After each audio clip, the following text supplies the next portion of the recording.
WLCS. We are reconvening with our agenda. We've completed 3A. We're moving on to 3B, which is our interview of Miss Catherine Kochanski. I have clarified with her that that is the proper way to pronounce her last name. She is currently the Assistant Superintendent of Learning Services for Walled Lake. Welcome, Ms. Kochanski. Thank you. Don't mind, I'm going to bring up packets. Nice to meet you. Nice to meet you. I'm going to let you do a pass around. Please take the 90-day plan and then the letters of recommendation. All right. Thank you. So nice to meet you. Nice to meet you. Nice to meet you. Nice to meet you. We met. And Mr. Coleman, nice to meet you. And Dr. Southwood. Mr. Coleman, nice to meet you.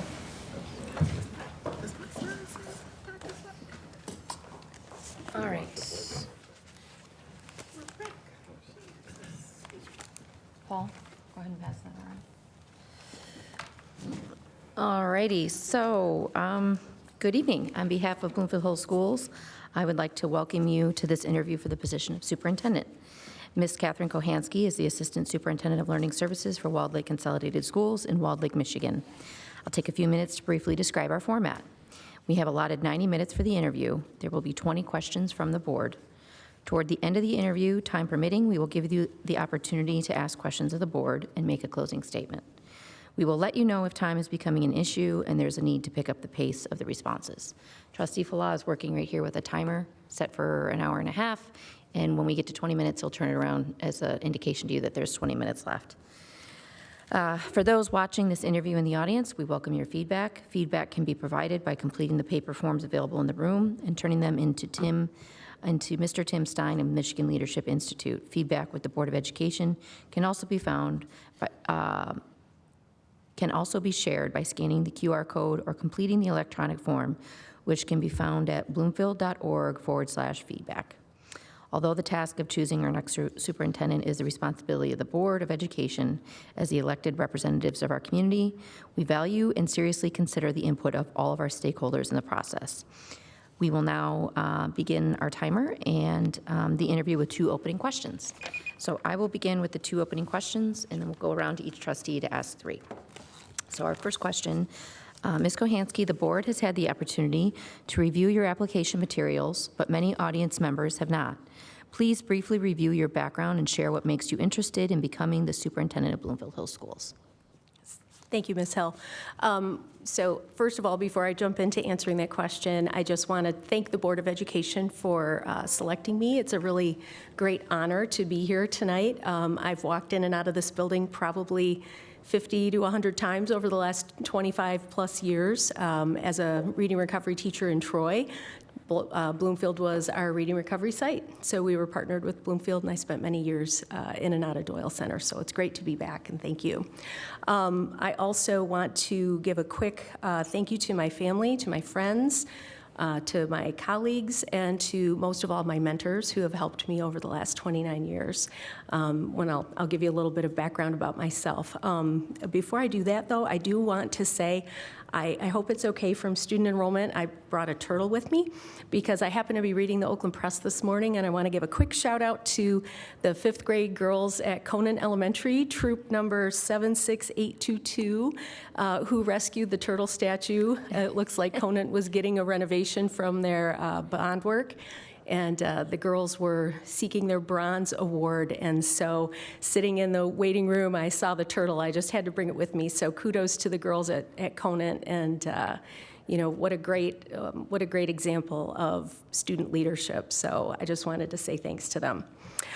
So just a little bit about me, what brings me here tonight. So I've been in public education for 29 years. I am a teacher.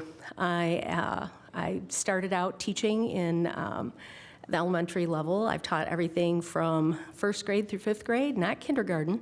That is for the strong-hearted, I will say.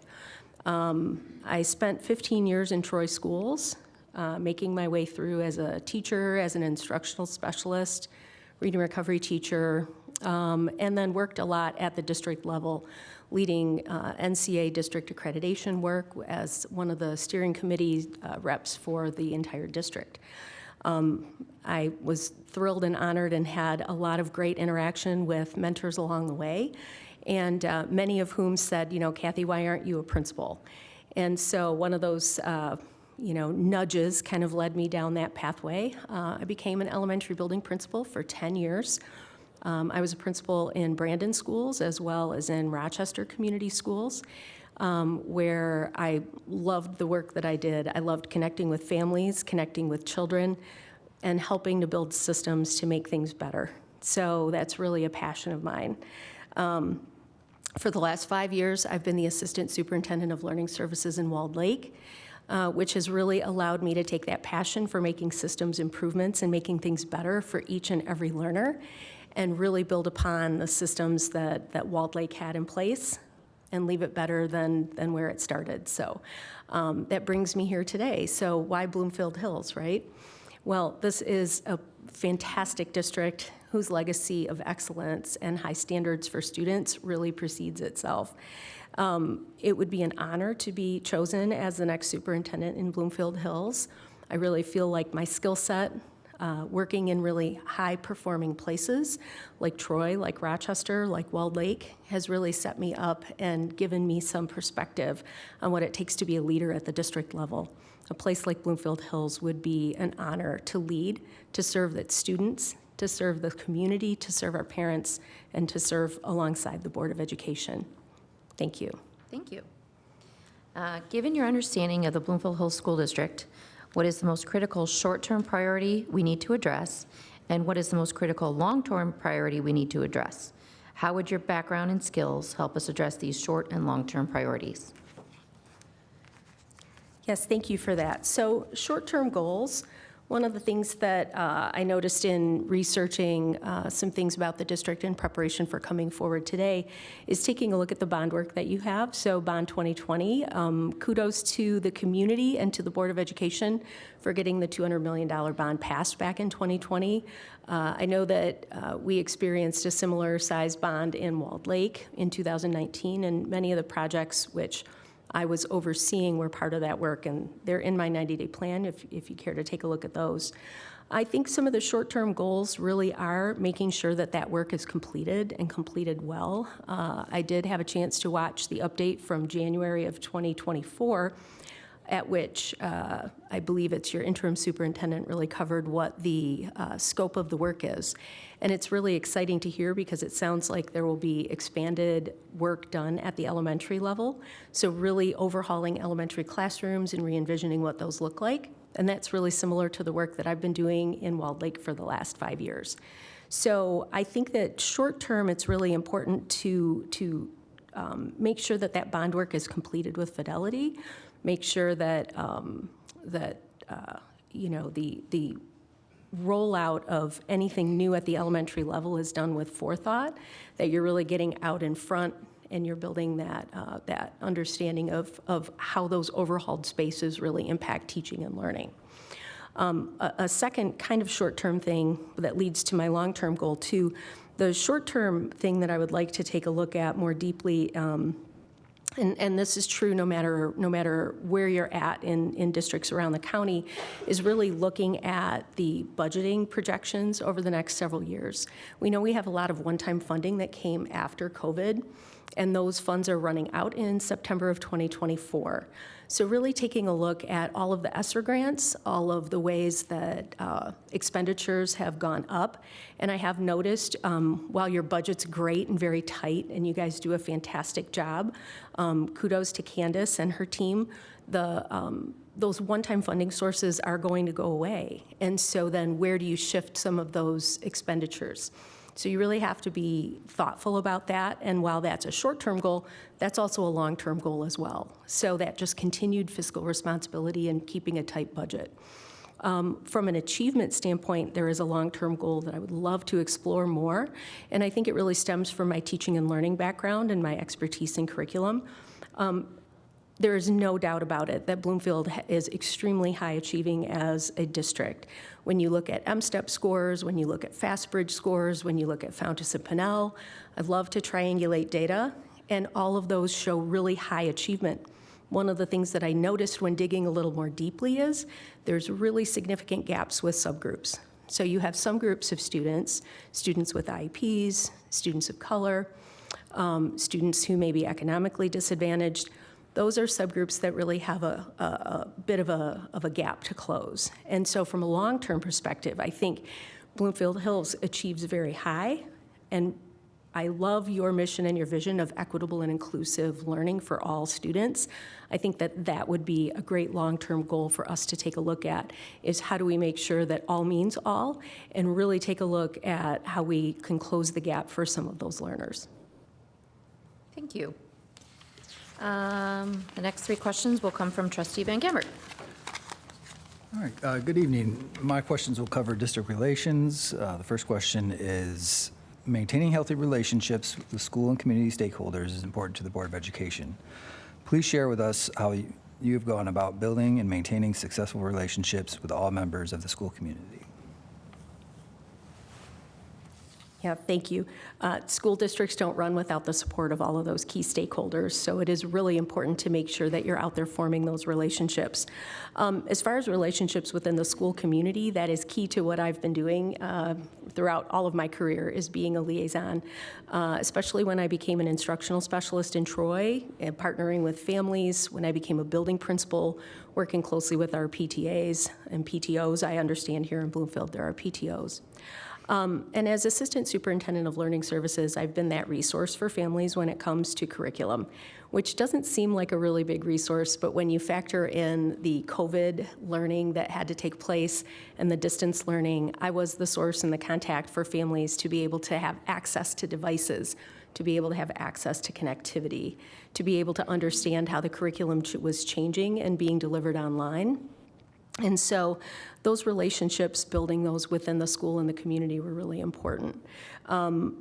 I run and oversee the department that facilitates professional learning for all of our teachers. So I'm constantly out in buildings. I do instructional walkthroughs. We do teacher labs. So I am the instructional leader in the district, and those are ways that I build those school-related relationships. One of the other pieces is just to make sure that you're involved at the community level with fundraising. So I'm very involved with our Foundation for Excellence. I understand Bloomfield Hills Foundation is also a very active fundraising source and giving back to the community and giving back to our classrooms. So I attend fundraisers, I attend community events.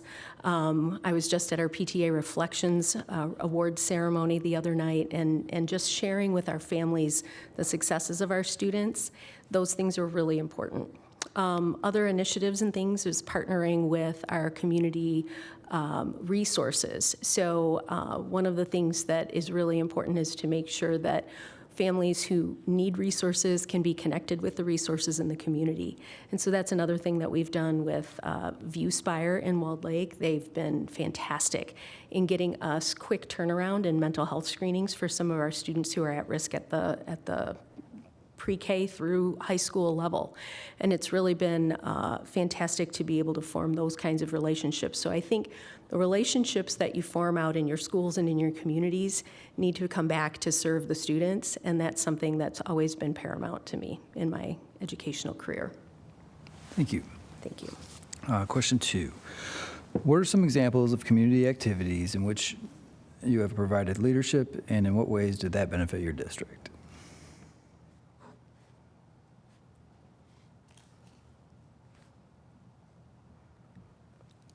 Thank you. So I kind of touched on this in the prior answer, but it really is partnering with those resources at the community level, attending fundraisers. Those are ways that you really can give back to your classrooms, give back to your community.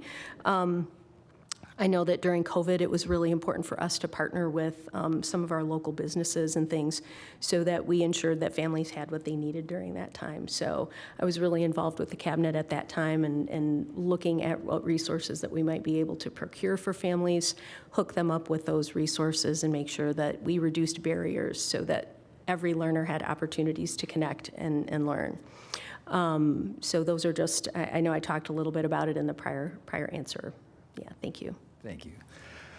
Effective and timely communication is vital to the success of a school district. Please describe the type of communication students, staff, parents, and the board should expect to receive from you. Yeah, that's great. Everybody's got to stay connected. I think we live in a time where connectivity is easier to do than ever before. I'm a presence on social media, so I am on Twitter. That's one of the, or X. It's hard to call it X now, but I am present on Twitter, and I do get the word out a lot when it comes to the great things going on in and around the district. So I do have a great social media following that follows all of the great educational initiatives and things that are happening, our great professional learning that our teachers are doing and taking part in. And I also would stress that the communication piece would come through weekly updates. So when it comes to communication with the board, I think it's really important that that would be something that I would sit down and have as a planning session with the Board of Education if I were selected, is to talk about how to roll out those pieces of communication. So weekly board updates, accessibility is number one, so I would be accessible to you at any time. And obviously, any questions that came up or arose that you brought to me, I would work with my team to get back and give you those answers in a really timely manner.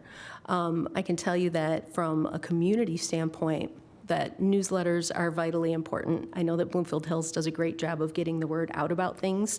I think your website's fantastic. I think it's easy to follow. I think there's a lot of great information on there for families.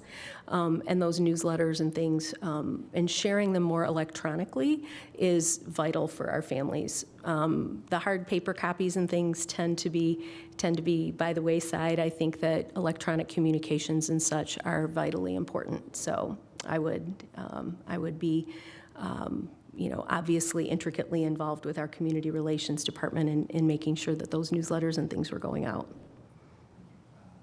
Trustee Southwood? Thank you. So I have the next three questions for you.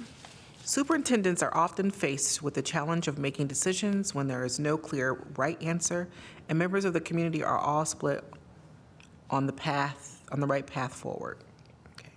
Talk about a time when you were faced with a difficult decision where you knew there would be a group of people that would be unhappy with the decision, whichever way you decided. How did you go about making that decision and getting people on board with the direction you determined was best? Thank you. Yeah, I think that anytime you're dealing with topics that are controversial or that are very divisive, it becomes really important for you to find common ground. Being a listener is the first priority when it comes to that. So anytime two groups come together with very different opinions, it's important to start to think about things. There's a facilitation skill called polarity mapping. So when you think about polar opposites, if you bring those polar opposites together, there's an actual physical map that you can work through together to kind of get through each side and define what your common ground is, set those goals, and then move that plan forward. The most difficult time, I would say, in my career, and especially recently, was when we had to move to online learning. And that was a really difficult task. I was charged with moving everything that we do pre-K through 12 plus to online within a matter of days. And so you really have to rely on your team. You have to trust your team, but you also have to follow up and check in routinely with your team as you're planning for things. So one of the things that we really quickly did as a team in learning services was we assembled stakeholders from all across our district, brought them in, talked through what we could do, what we couldn't do. We even brought in our union leadership so that we could sit and talk through that with them as well. And then really developed a common plan for how are we going to execute this. So we listened to everybody's sides. We developed common understandings and common strategies and goals, and then we began to implement that. We had a very detailed communication plan to roll that out, making sure that families had, reduced barriers so that many of our families who didn't have connectivity could get that. So we were really quickly working behind the scenes on securing devices, hotspots, resources. Luckily, in Walled Lake, we happened to be a two-platform district, so we not only had Microsoft, but we also had Google. So it was great for us to just move right into Google Classrooms, scale up our teachers. We did a quick one-day turnaround on a professional learning for them, got them online, and within days had devices out to nearly 12,000 students. So it was no small feat, but we were able to turn that around. And while I wouldn't say that anybody loved what kind of online learning took place during that time, I've talked to colleagues across the county, and I don't think anybody said that it was fantastic. But what I can share is that our families understood, our teachers and our staff understood, because we came together and we planned together, and we communicated really clearly as we rolled that plan out. One of the pieces that I'm really proud of through that is that many districts saw sharp declines in their performance and their student achievement, and Walled Lake held steady. So I had data that I shared routinely with the board about how our kids were doing, and our kids were performing commensurate to what they had been all the way along.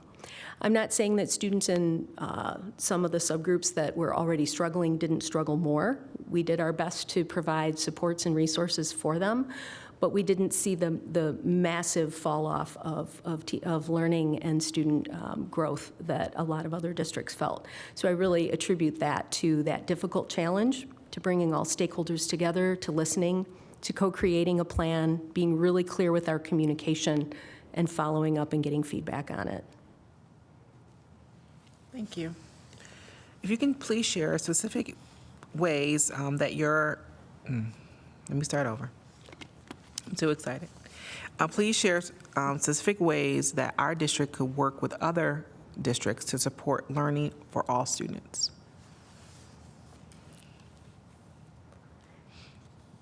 Yeah, my elementary will come out in me, and I'm going to say sharing is caring, which sounds a little bit hokey, but if you live in an elementary building, that's an actually really good mantra to live by. But it is important, I think, for districts to learn from others. I've had the good fortune to work in other really high-performing districts around us here in the county, and make a lot of contacts with folks. And those are contacts and networks that I've continued to build over 29 years.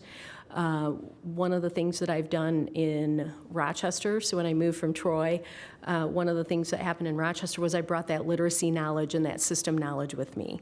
And I was part of the district leadership team for growing their literacy plan. And it took us several years to develop and implement.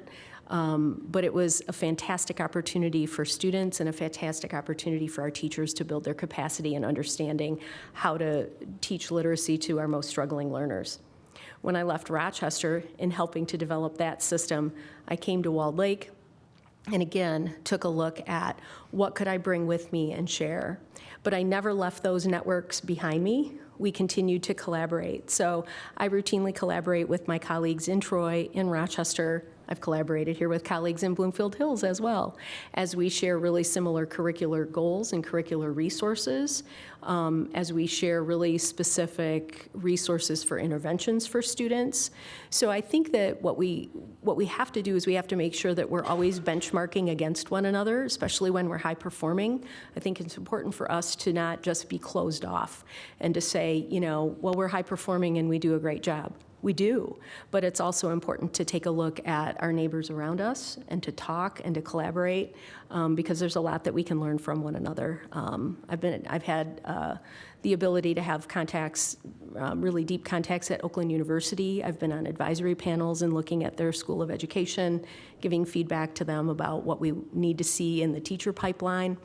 I think there's lots of creative ways that we can support learning for all students, and those are just some of the ways that I would bring that knowledge and bring that networking here to Bloomfield. Thank you.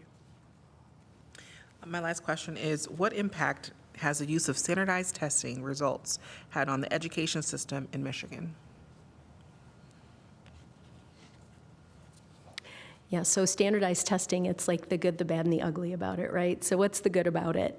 Well, when our students perform really well, we get to celebrate that success, and we get to share and talk about that. Standardized test scores are linked to our property values too, so we know that that's a really important thing. When those standardized tests come out and kids take them in the spring, we're right in the heart of testing season right now. We know that has a huge impact on our community, and people watch for that. They watch for the rankings to come out from MDE. They want to see where their schools are. Bloomfield has always had a tradition of excellence in that your schools are always highly regarded. They always rise to the top. Standardized test results can also create a little bit of a false narrative, though, because one of the things about standardized tests is that they're a one test, one day, one temperature read on a student. And so it's really important that when you're looking at trends and you're looking at growth, I happen to look on the website and take a look at your trend report from 2022 that's posted on there. The trends in Bloomfield Hills are fantastic, right? There's growth taking place and growth going on, but it's not just based on your standardized test results. It's based on triangulating your data. So you're looking at your other things like your Fastbridge, your Fountas and Pinnell, and other local data sources. And that's important to do that because you can't just take one test on one day and then assume that that's exactly where all learners are. So I also think that one of the other drawbacks and negatives about standardized test results is it has kind of caused it doesn't give teachers the information that they need in a timely manner. So what we want to do is we want to make sure that teachers have actionable data that they can use in their classrooms. Standardized tests don't give you that. Standardized tests will measure how proficient students are on the standards that are laid out at each grade level, but those test results aren't shared until the following fall when students have already moved on to the next grade. So if I'm a fifth grade teacher and I'm getting fourth grade student results from their standardized tests, I'm already a month or two into fifth grade. So it really doesn't give you much data that you can take action on. So it's really important for you to have multiple systems of data that you collect, and you do that in Bloomfield Hills. And I know that your teaching and learning department does take action on that and help your teachers plan for instruction for students. Thank you. Thank you. Trustee Colvin? My area is leadership attributes. First question, what is your most difficult decision you had to deal with in your educational career, and how was it resolved?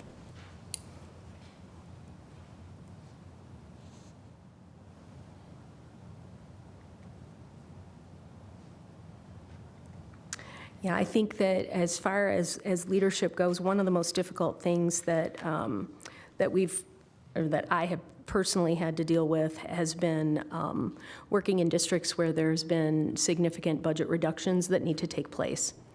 And so when you take a look at budget reductions, and it's a layered process, right? So you have to talk to the board and you have to talk about what are priorities when it comes to budgeting. And I know that personally, one of the things that I value is budgeting that keeps cuts away from kids in the classroom as much as possible. So when you start to prioritize your budgeting and take a look at how do we get to a place where we know that things are going to balance that budget, you have to start taking a look and making cuts. So in 2 districts in which I've worked, I've started that position in a budget deficit, in a budget crisis, in terms of having to plan with leadership and talk about how do you reduce your costs. So taking a look at members of my team with whom I've worked really closely and talk about having to say, I'm not quite sure if this position or this position or this position can continue to stay funded. And that becomes a really difficult thing to do as a leader because I happen to also be a relationship-focused, climate, culture kind of person. And so when you have folks that work with you and for you, and then you're looking at making decisions about eliminating those positions so that you can balance a budget and you can preserve the integrity of the student learning taking place in the classroom, that becomes those really, really difficult things to do. And I've had to do that twice in my career, and it doesn't feel great. But when you keep your overall goal on doing what's best for kids and preserving the integrity of the classroom for them, that drives your decision-making. What are the key elements needed to establish and maintain a good working relationship between you and the board? Can you repeat that, Mr. Colon? What are the key elements needed to establish and maintain a good working relationship between you and the board?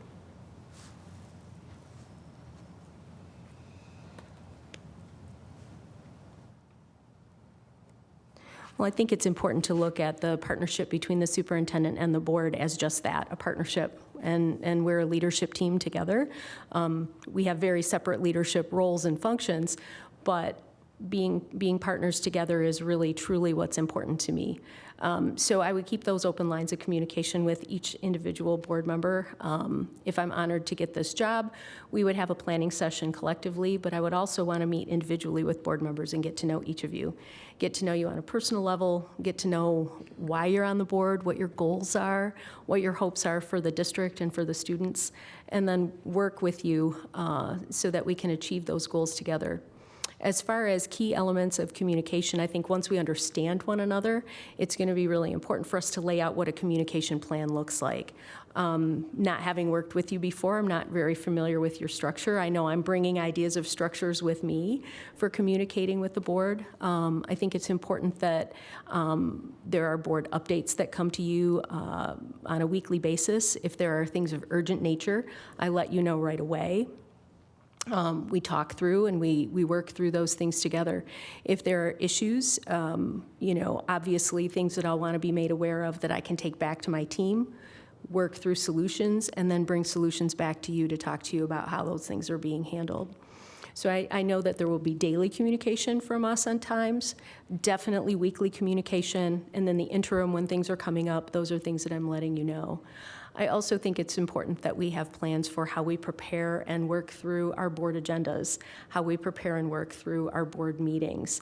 Those things are really important that we focus on them and that we're proactive about how we prepare for those meetings so that there are no surprises when we get to the table. So when we have action agenda items on the board agenda, I know exactly how each trustee feels about those items, and that we've worked to get answers to all of your questions ahead of those meetings, well ahead of time.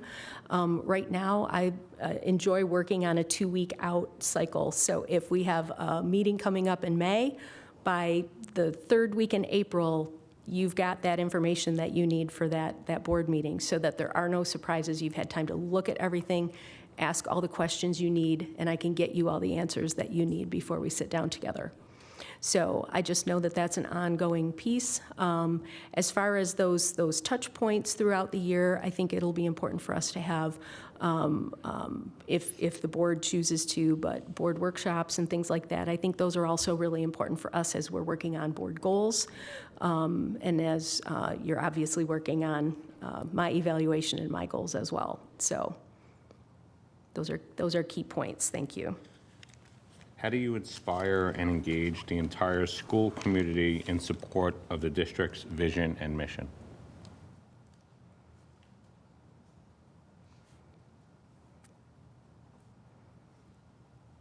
So engaging everybody is really right up my alley. That's kind of like the heart of who I am and what I do. I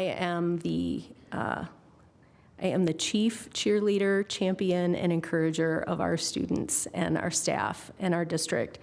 And that's one of the things that I think is great about the position of being a superintendent, is because you get to be that lead champion and you get to share that with the board.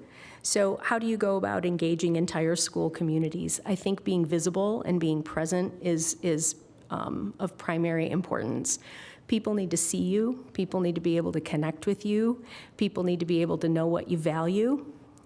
And people need to be able to know that you care about them. People will tease me oftentimes on cabinet that when we do instructional walkthroughs, you'll find me under a desk in a first grade classroom with a student and a book, and cabinet's already moved off down to go to the next classroom. And they'll often joke with me, but it's true that I engage with students, I engage with teachers. I'll hang back to talk to teachers about, what's going on in their personal lives, or, oh, I see you've done this differently in your room this year. Tell me how you're curating your book collection. Or, oh my gosh, what's going on? I heard that, that one of your teammates got sick. So I think just making those personal connections on an ongoing basis is really important, and doing that at all levels. So even through leadership too. So as I work with principals on a monthly basis and they come and work with me, they'll text me. They'll text me during the day. They'll text me at night. Kathy, I want to bounce this idea off of you. I need your advice on something. I've got a parent question. I've got a student issue, and I need your thoughts on this and how you would handle it. So I think engaging your entire school community is of vital importance, because you need to be able to build those relationships and deposit those accounts in the trust bank, so to speak. And that's something that I've been proud of, the work that I've done in all of my leadership roles in building and engaging those relationships and engaging those staff and community members. Siva? Good evening, Ms. Kochanski. Good evening. I'm going to ask you a few questions on instruction and curriculum.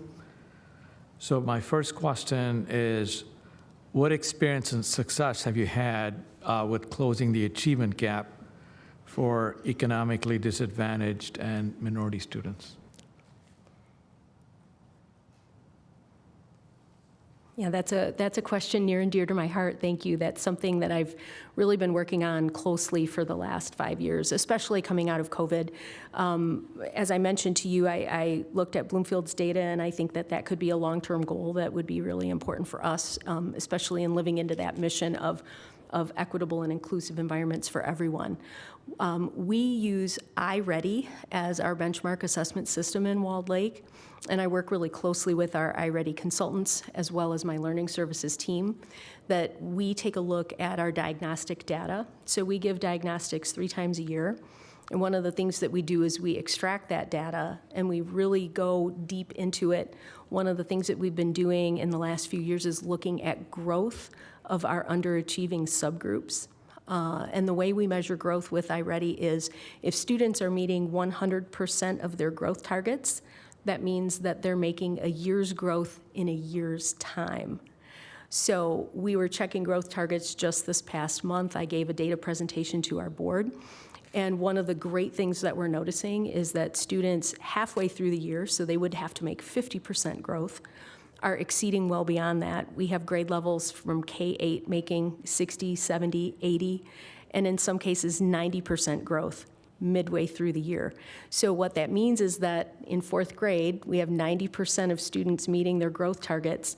They've made almost a year's growth in half a year's time. So those are really powerful growth numbers that we're seeing, but we drill down even further into those subgroups. And what we're noticing is that our schools are writing school improvement plans, our principals are writing school improvement plans around those subgroups and looking at their building data and saying, you know what, this population really needs a lot of extra support and help. So our learning services team is designing professional development around that. And I'm really proud of the success that we've had in closing the gap.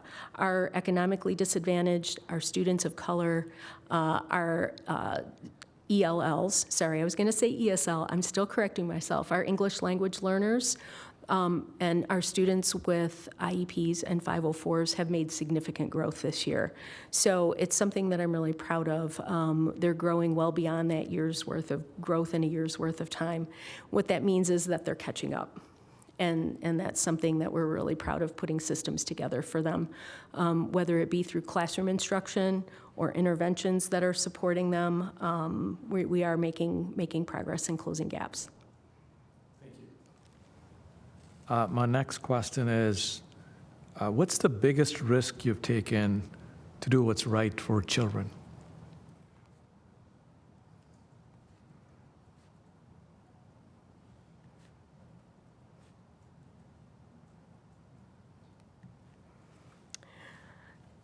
So I think back to one of the things that becomes really challenging, and I'm going to go back to my prior answer to Trustee Colin's question about what's one of the most difficult challenges that you've had. And it really boils down to when you are really in a spot where you have to look forward and be really fiscally responsible and manage your budgets really well, so that sometimes you have to make those hard choices. And so I think for us and for me personally, looking at the biggest risks that I've been taking, those have really been about preserving the classroom instruction and preserving the programs for students in the classroom. So what does that look like for me? What kinds of decisions does that mean? Well, that might mean that you have to take a look at how you're spending grant dollars and kind of change some of those focuses. Those were huge risks. When I came to Walled Lake, there were precedents set in how some of the budgets and things had been done and how some of the grants had been spent. And I had to take a hard look at that. I had to take a look at some data that went along with that and said, well, this is the system that's been in place. This data is showing me that this isn't really working for kids. So we're going to need to make some changes when it comes to how we're spending these grants. And so knowing that we have to keep our budget really tight, how can we spend this money differently? So really thinking outside the box and getting creative from a curriculum and instruction standpoint, we were able to redo some of those grants and spend them in different ways. The problem is, like I mentioned before, sometimes those things are tied to the people that have relationships with folks in our buildings, and some of them even having relationships with me. But thinking about what's best for students and always advocating for what's best for them and our classroom programs is really something that I hold true to. And so those are the biggest risks, is when you have to look at budgeting or cuts that affect people, but you're doing it because it's right for kids. Thank you. Thank you. My last question's on special ed. What do you believe are currently the biggest challenges with special education in our region, and how should these challenges be addressed?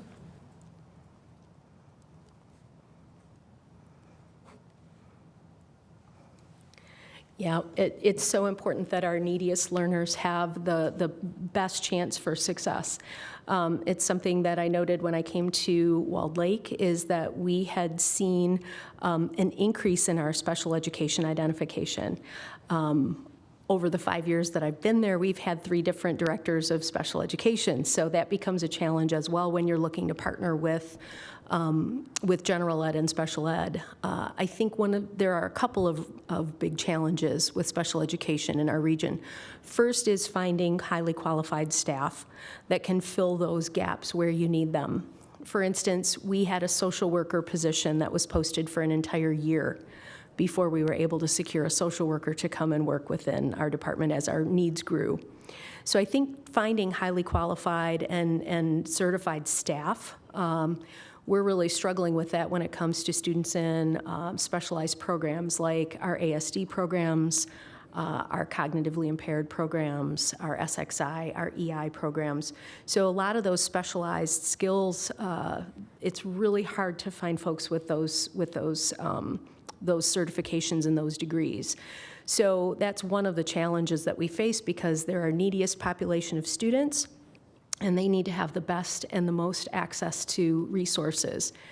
I think one of the other challenges is, and it gets back to your earlier question about closing achievement gaps, I've been really fortunate that for the last year we've had stability in our special education director position, and so the special ed assistant Supt of special services and I have really worked closely and collaborated a lot on how to build that bridge across general education and special education.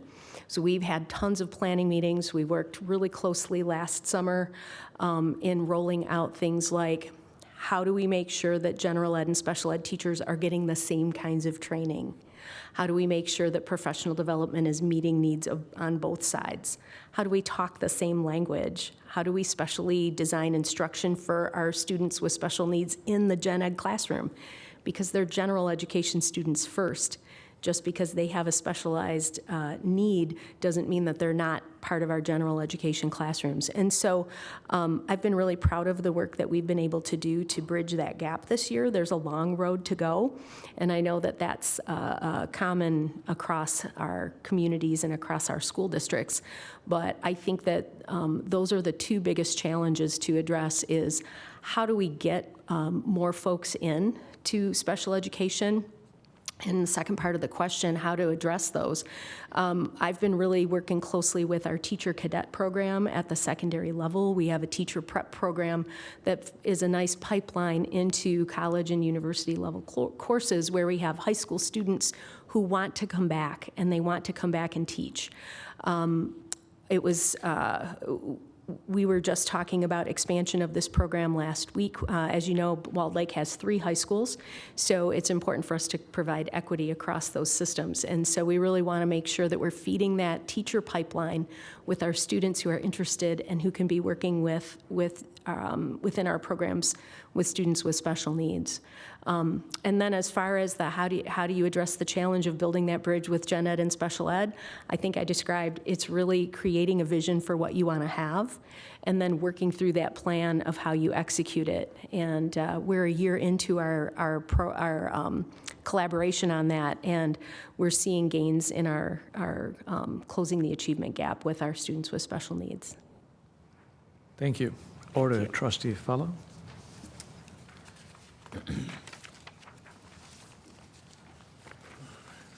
So I have 3 questions on finance. Appreciate you being here tonight, Ms. Kochanski. Thank you. How would you ensure that our district's spending is aligned with our priorities?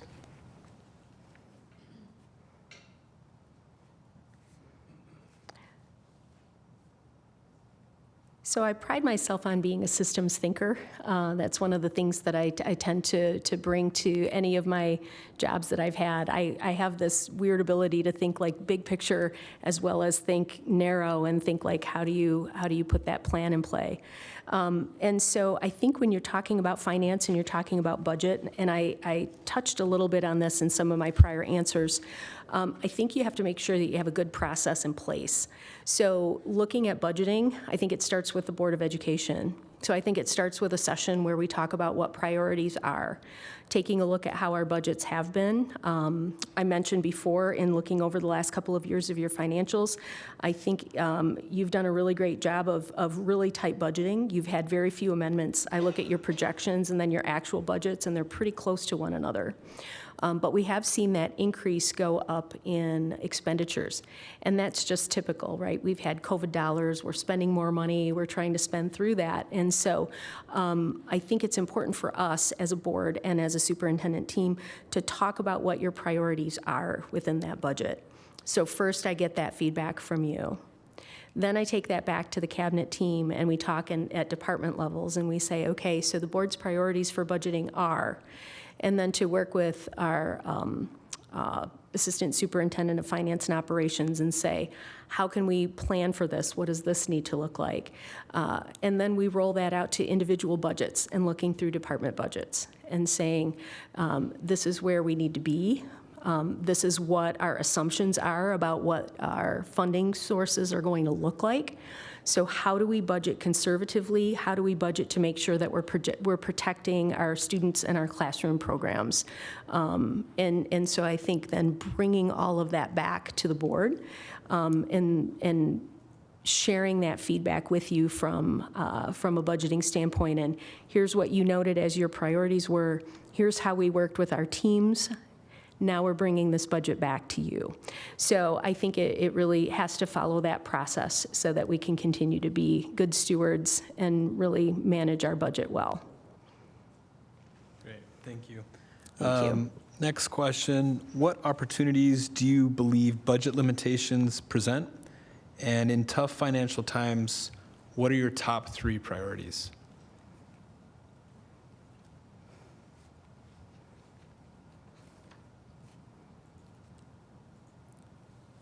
So Mr. Fella, if I heard you right, you said, what are opportunities you find within budget limitations? Yeah, what opportunity? Yep. Yeah, what are the opportunities you believe? So I think one of the things that, if you have budget limitations, the opportunities that present themselves are really looking at streamlining. What do we do well, right? And using data to help you make those decisions too. So it's not just about, well, we've always done it this way.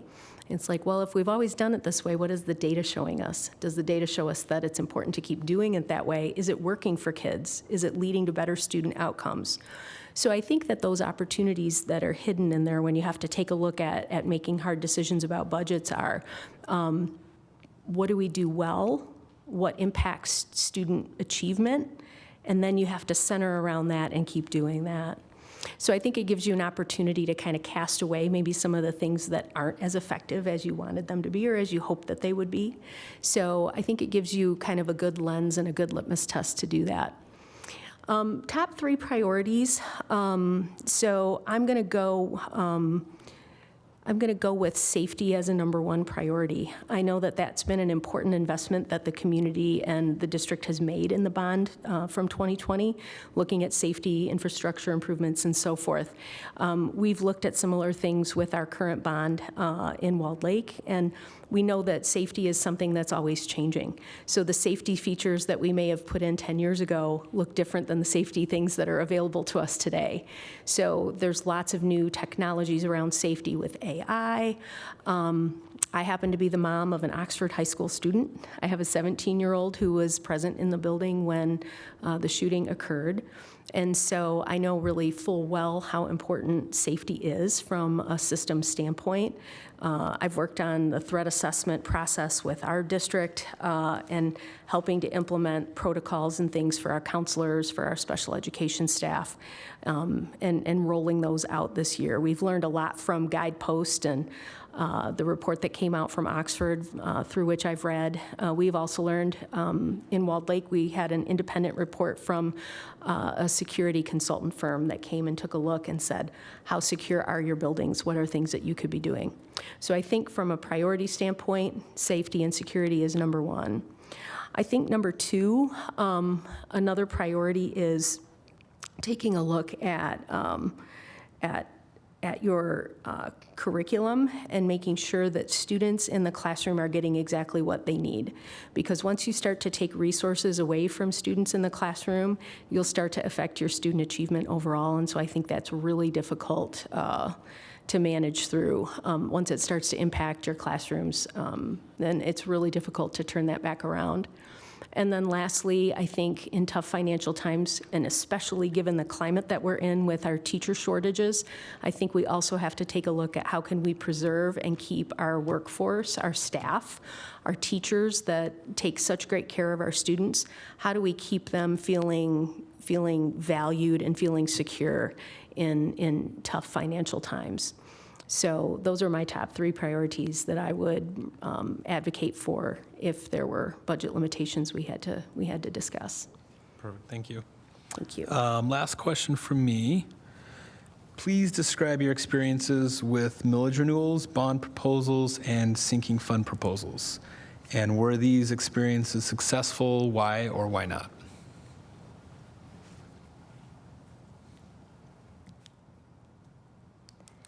Yeah, thank you. So I've been really fortunate to have a lot of experience with millages, bond renewals, and sinking funds in the last 5 years, kind of running parallel to where you're at in Bloomfield Hills.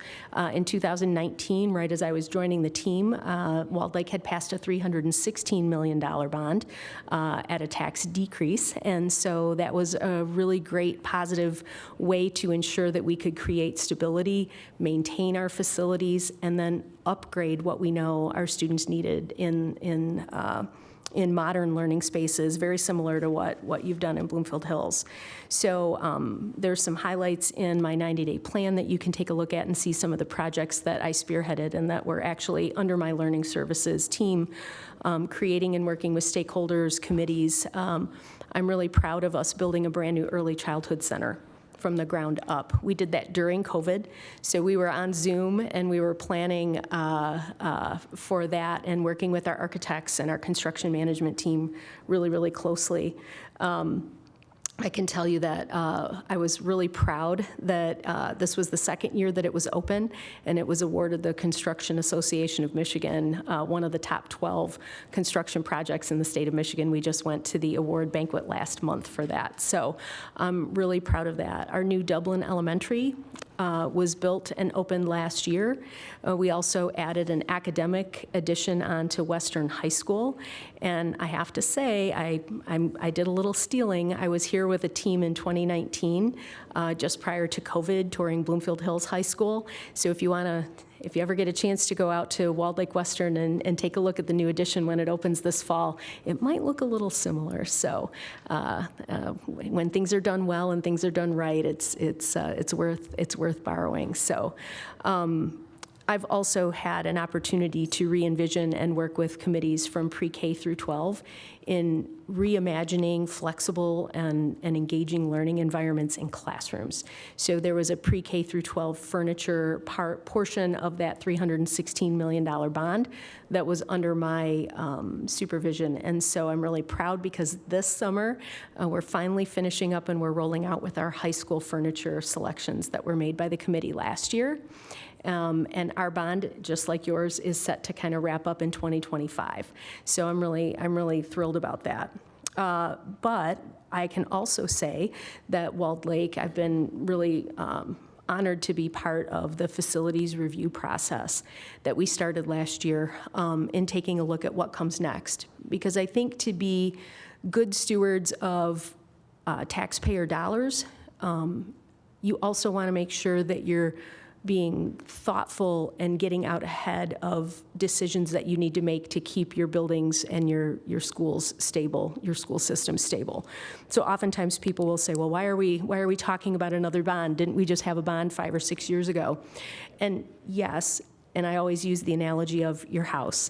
So many of us are homeowners, many of us have projects, we want to fix the roof, we want to redo the kitchen, we've got a leaky basement. Well, you only have X number of dollars, so you have to prioritize what you're doing. And it's no different when it comes to large planning across our systems. And so what we took a look at this year in Walled Lake is just that. What are our needs currently? Because the last review was in 2018. What do our needs look like in 2024?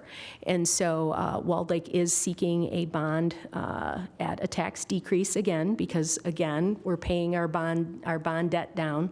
We're being really good, responsible stewards of that money. And so now we can go back and we can ask for that. One of the things that we're hoping to be able to do is to create some efficiencies. And I know that that's something that Bloomfield has done with Bond 2020, is you took a look at the efficiencies across your schools based on your enrollment. I know your trends have been a little bit down, nothing significant. I think it was around 7% over the last several years in terms of drops in enrollment. But it's not necessarily dropping off, it's typical. We've got lower birth rates across the county, across the state, across the nation. And so it's a pretty typical trajectory that we're seeing in other districts similar to this. So we went back to the community to ask for an additional bond. It'll be voted on May 7th. And so the team and I have been really, really busy since January when the board voted to seek this new bond, in working with our architects, in working with our community relations team in getting the word out. I've been visiting municipalities, doing my own stump speech, if you will, and talking about the importance of this bond and preserving and maintaining the stability of our facilities as we move into the future. Sinking funds, I noticed you just passed your sinking fund in 2023. You'll seek that again in 2026. Those are also really critical sources of funds to be able to do some capital improvements that you can't use other funding sources for. We've successfully passed a sinking fund in Walled Lake just last year. And so we are on a little different cycle than Bloomfield Hills. I notice you renew yours every 3 years. So kudos to you for taking that back to your community and making sure that they continue to support that in a more, in a shorter time frame. So yes, I've had experience with millages. I've had experience with bonds. I've had experience with facilities reviews, executing bonds, finishing bonds, and all of that. And so definitely something that, an experience that I bring and that I would be happy to bring and partner with the team in Bloomfield on. Thank you. Thank you. Secretary Noble. Thanks, Ms. Kochanski, for your answers so far. I'm going to ask 3 questions on staff and personnel. So how would you interact with other administrators in our district? How would you strike a balance between giving them the support and autonomy they need and lead effectively while holding them accountable as appropriate and necessary? I think I mentioned at the beginning that in my heart, I'm a teacher. and I still continue to view myself that way, even as an educational leader. So in my role as assistant superintendent, I hold monthly meetings with building principals and directors and administrators across the district. And I think that it's really important to continue to have not only scheduled interaction like that, but daily interaction. I'm a person that loves to be out in buildings. Like I said, I'm a relationship and culture-focused person, so I love to be out and talking to folks and striking up those connections and building that trust. I think from a superintendent standpoint, I think it's really important to continue to be a leader when it comes to leadership. And so I would look at the structures that you currently have in place. If it's not there, I would make sure that there's a leadership meeting with building administrators on a monthly basis. I think that that's really important to continue to cultivate that, because just like in teacher shortages and things, and we're experiencing those in other aspects of our educational staffing, we're also looking at having to keep and attract really highly qualified administrators for those roles. And so I think it's important as the lead instructor in the district is to continue to provide that leadership capacity building and that support for our staff, for our building administrators. And then that balance between the support and the autonomy, I think it comes from for me, coming into a place where I am going to need to make those connections and build those relationships with folks. I'm going to need to be out and about in buildings a lot. So I'll probably be meeting with people more often at the beginning as I'm getting to know folks. And then as I'm understanding everybody's skill sets and strengths, starting to kind of back off a little bit from that, but still maintaining contact with them.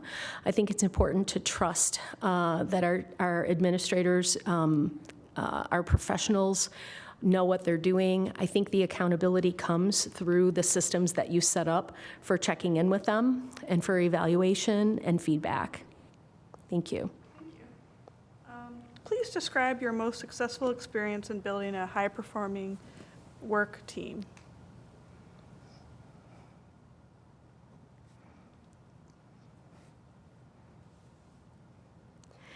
You know, it's interesting having, I would say, I counted at one point, I think I've had 7 different positions in education since I started 29 years ago.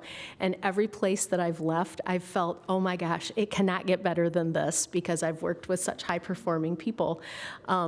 I remember that when I left Troy, I was working with one of the most highly successful literacy specialist groups that I think I'd ever seen, maybe next to Bloomfield Hills. But I know that when I took over in Walled Lake, it was a really amazing experience because there were opportunities. So we talked about with the budgeting, I think it was Mr. Falah's question about budgets, what opportunities present themselves. And looking at our budgets and looking at how we were staffing our curriculum team, it really allowed me to kind of look at how we use our grants, how can we enhance what we're doing, how can we bring other stakeholders to the table. And so I've been able to do that. When I took over in Walled Lake, we had a team of 5.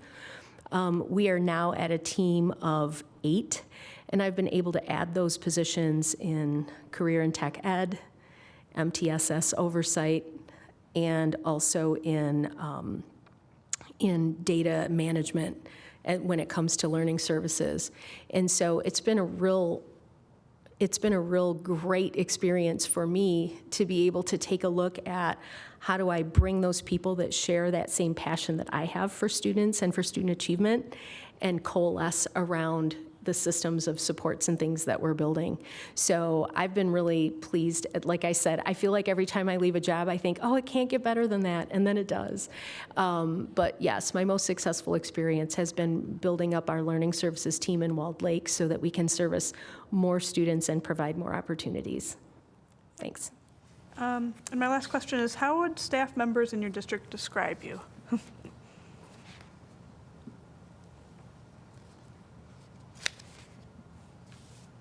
So I mentioned that every month we meet with principals, and I run a monthly principals meeting in which we do a lot of leadership building. We talk through curriculum and instruction. It's kind of my way, like I said, to still sort of be a lead instructor.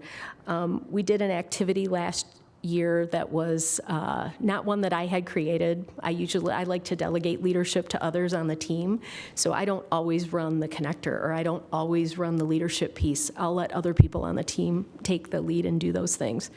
And so one of the members of the team said, I've got this great connector I want to do. And so she brought paper and said that everybody take a piece of paper and write your name in the middle and draw a circle around it. And then we did this, like quiet music, passing the paper around, and what we had to do is write about the person whose name was in the middle of the circle, and write what we appreciated and valued about them, and what they bring to the table, what their strengths are. And so it was this wonderful opportunity for us to spend some time together, but valuing one another. And it was so great because I got mine back, and people had written some really amazing things when it went around the room. And I have it pinned up next to my computer in my office. But people describe me as caring. People describe me as supportive. People describe me as intelligent.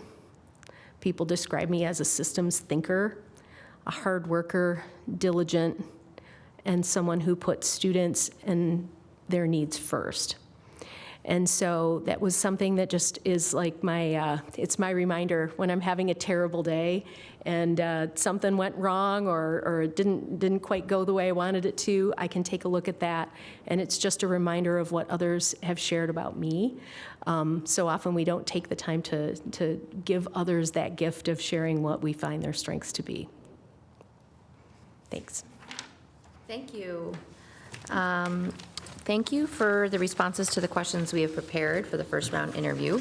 We would like to take a few minutes now to provide you with an opportunity to ask any questions you might have for the board. For reference, we have 26 minutes left on the clock. My goodness, wow.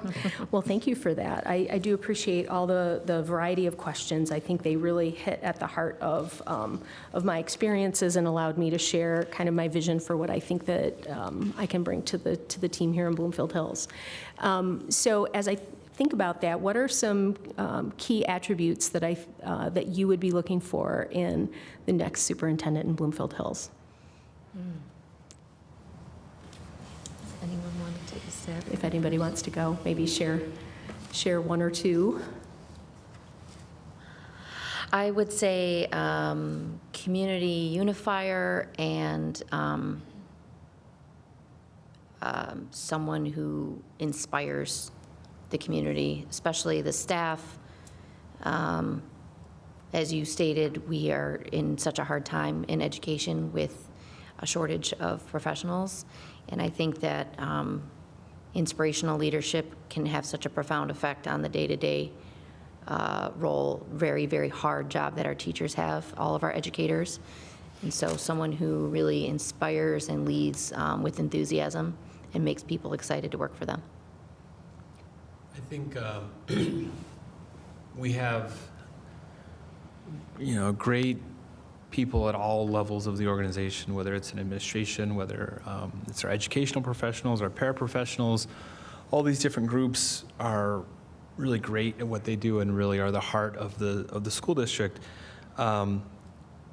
This position is really important because it's that person that can align and from the top down really make sure that we've got clear goals established of who we are, what's in our DNA, what do we want to do, because then that helps every one of those groups they're adjacent to it really understand, okay, well, what are my priorities? I think that's one thing that certainly I've noticed, without, as we've had an interim who, both of our interims have done an amazing job, but they've really just been trying to make sure that we're navigating getting all the construction, the bond work done, but not really setting strategic long-term direction. I think that's something I'm looking for is somebody that's going to be able to bring that cohesion to all those different groups and give them direction and focus.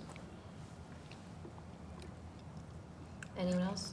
I would just add, I definitely would love to see someone that's a strong leader that's not afraid to make difficult decisions, making sure that we are able to maintain our current academic standing for our students.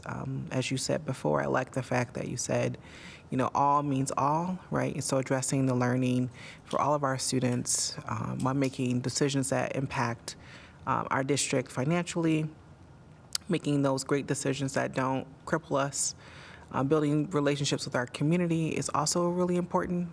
And I think, as Trustee Fowler mentioned, it's going to be also important to build relationships with our teachers.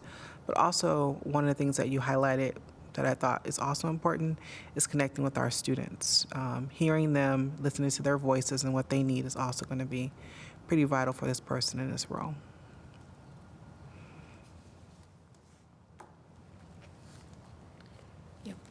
Can I just interject one thing?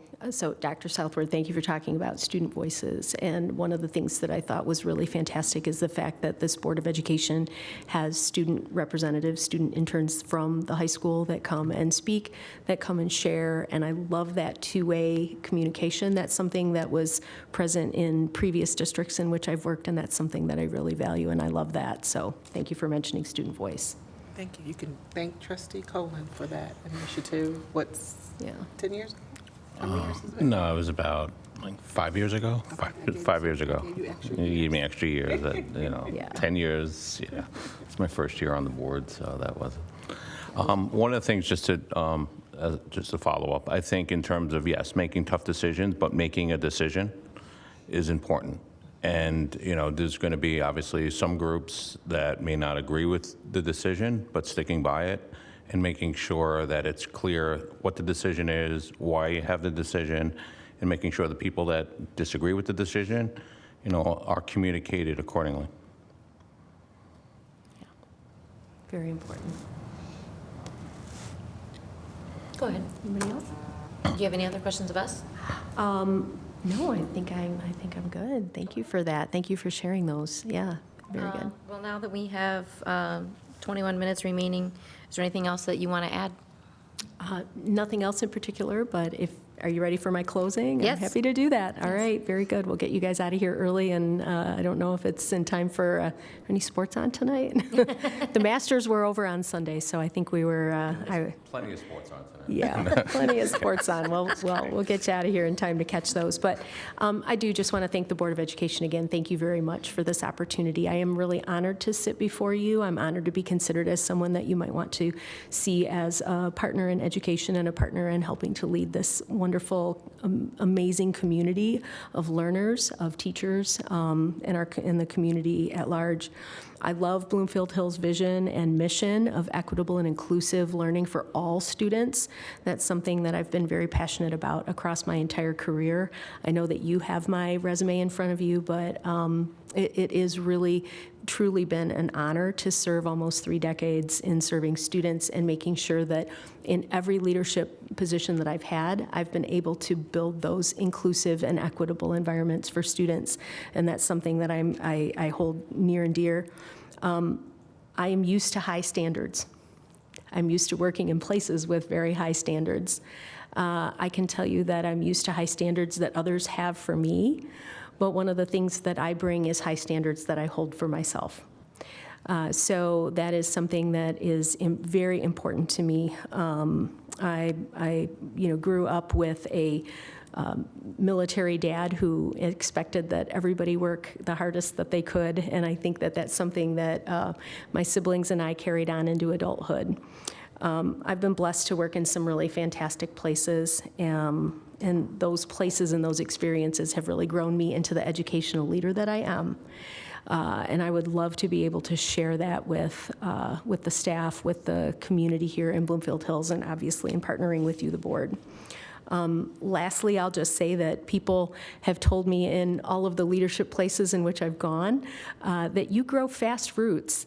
I'm one of those people that after a few years, they'll say, how long have you been here? Because it really does feel like I kind of plant myself and I grow those roots within the community and within the environment, I would just be honored for the opportunity to grow roots here in Bloomfield Hills, and for us to be able to partner on not only those short-term goals, but build those long-term strategic goals out so that we can live into that vision and that portrait of a learner that you've developed, so that there's equitable and inclusive environments for all students. Thank you. Thank you. Ms. Kochanski, we appreciate your interest in the superintendent position for Bloomfield Hills Schools. We will be interviewing a total of 4 candidates this week. The board will then convene a special meeting this Friday, April 19th at 5:30 p.m. to determine the next step for the finalist interviews. Following that meeting, Mr. Stein will contact you to let you know where you stand in our search process. Thank you for your participation in this first round interview. Thank you so much.